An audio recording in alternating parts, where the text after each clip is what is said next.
So yesterday we had the announcements of the winners of the FIFA Best Awards 2022, and to be fair, it was actually quite fitting that the show took place in the most romantic city in the world, cause let's face it, that is what the two main male winners were, the romantic choices. Look, yes, I understand how big of a deal the World Cup is, okay? And don't for a second think I'm overlooking its immeasurable importance, immediate imbuing impact, impervious impression, or even the immense but imprecise implication of impeccability these immortalized immovable images impart on the impartiality of the immature and impressionable. But an award that's supposed to be handed to the best player across a full year, being based purely on a 3-week tournament that began in November?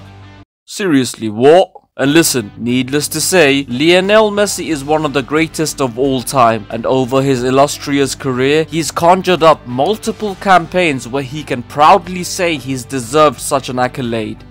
But 2022 is damn sure not one of them. Again, the World Cup is the biggest trophy in football, no denying that, but it certainly isn't the highest level of football. You know what competition that would be? A competition where Messi repeatedly ghosted in the big games in 2022. Genuinely, the only great UCL performance from him against a great team was versus Manchester City in September 2021, and since then, City, Madrid, Juve, Bayern, all big pressure ties, all where he could do very little to impact the outcome. And as telling as that is, a lack of big performances in the UCL obviously isn't the only thing I'm basing my argument on. Besides, let's be honest, what's the number one factor one should look at when trying to decide who should win an award that's judged on performances across a year?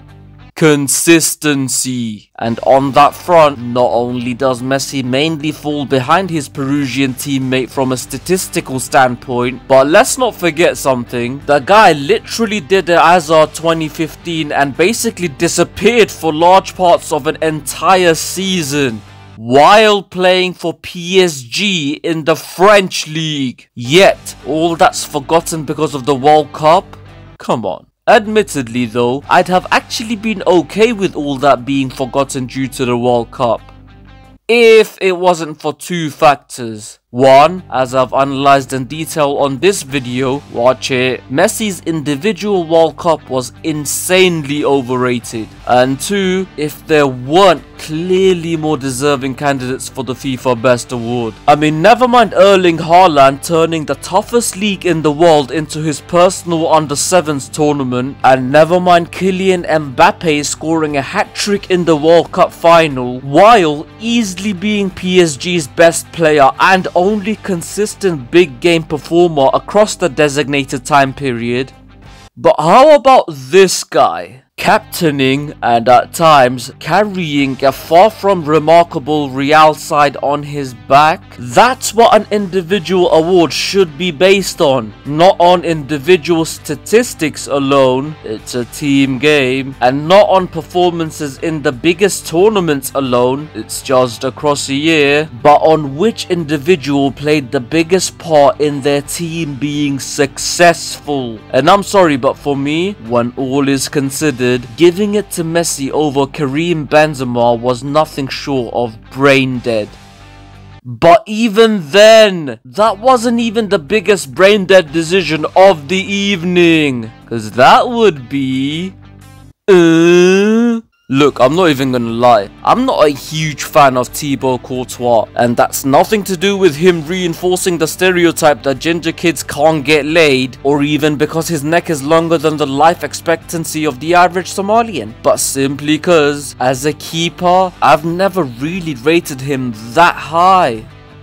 But he's better than him! Fuck hell, man. Where indeed is the respect on his name? Like, yes, for obvious reasons, most of this video was discussing Messi, but don't get it twisted. When it comes down to pure inaccuracy, Emiliano Martinez being crowned the best keeper of 2022 was the most disgraceful on-stage sighting since the attack on Chris Rock at the Oscars by the Fresh Prince of Bel-End. I mean, does no one remember that there's already been awards handed out that focus solely on World Cup performances? No one remember that? Hey, you remember it, right? I'm sure you do.